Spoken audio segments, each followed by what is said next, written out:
दंता आक्रमण रे छुआ हाथी मृत्यु।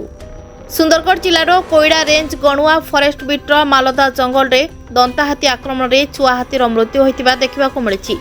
सूचनार प्रकाश आज किछि स्थानीय लोके जाळेनी काठ आनिबाकू जिबा समय रे देखिबाकू पाइथिले कि जंगल मध्य भाग रे एक छुआ हाथीटी मृत्यु होइछि। संगे संगे कोईडा वन विभाग को खबर देबा परे वन विभाग अधिकारी माने घटनास्थल रे पहुंची हाथी शवकू जबत करबा तदंत जारी रहिछि। सेपटे बनाई डीएफओ और उपरस्थ अधिकारी माने पहुंची तदंतरू जना पड़ला जे हाथीटी छुआ जन्म देबा परे दंता आक्रमण करी मारि दैछि। व्यवच्छेद परे आउ अन्य कारण जना पड़ियो बोली डीएफओ सूचना दैछंती।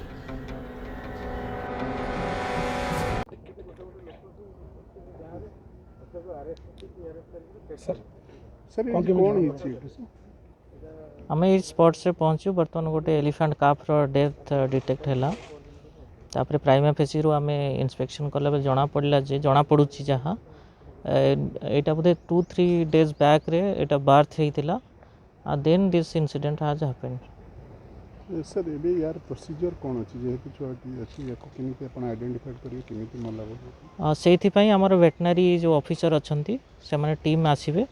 हम सरकार राउरकेला सर्कल लेवल भी गोटे टीम अच्छी से माने भी आसुचंती। सर ये प्रश्न उठुची जे एबे वेटनरी माने 26 दिन हेलानी वेटनरी डॉक्टर माने स्ट्राइक रे बसचंती एबे को पोस्टमार्टम करिवो कि जो प्रोसीजर हिसाब रे 3 जण वेटनरी डॉक्टर रहिबा कथा से माने अपन केमिति अरेंज करचंती। सेथि पई हमें सीडीएमओ जो अछंती सीडी चीफ वेटनरी ऑफिसर्स तांको सहित भी कथा होइछु से माने जण को अरेंज करके पठाउचंती जण वेटनरी ऑफिसर ता सहित आम सर्कल लेवल गोटे मोबाइल वेटनरी टीम अच्छी सेठी जण डॉक्टर अछंती तो 2 जण डॉक्टर एंड आमर जण बायोलॉजिस्ट अछंती प्लस जो हेल्प करिया पई जो एलआई टीम अछंती से माने भी अछंती से माने सब आछंती। सर प्राथमिक तदंतर कोन जणा पड़छ कि परि मृत्यु हला प्राथमिक तदंतर एटा जणा पड़छि जे जेतले बर्थ हेछि काफटा सेते बेले बोधे ता हेल्थ ठीक नाही ड्यू टू सम इन्फेक्शन और सम डिजीजेस सेति पई डेथ हेछि। सर अंडरा कि मारिया सर जहाँ प्रिलिमिनरी लगा जाउछि it is a male calf.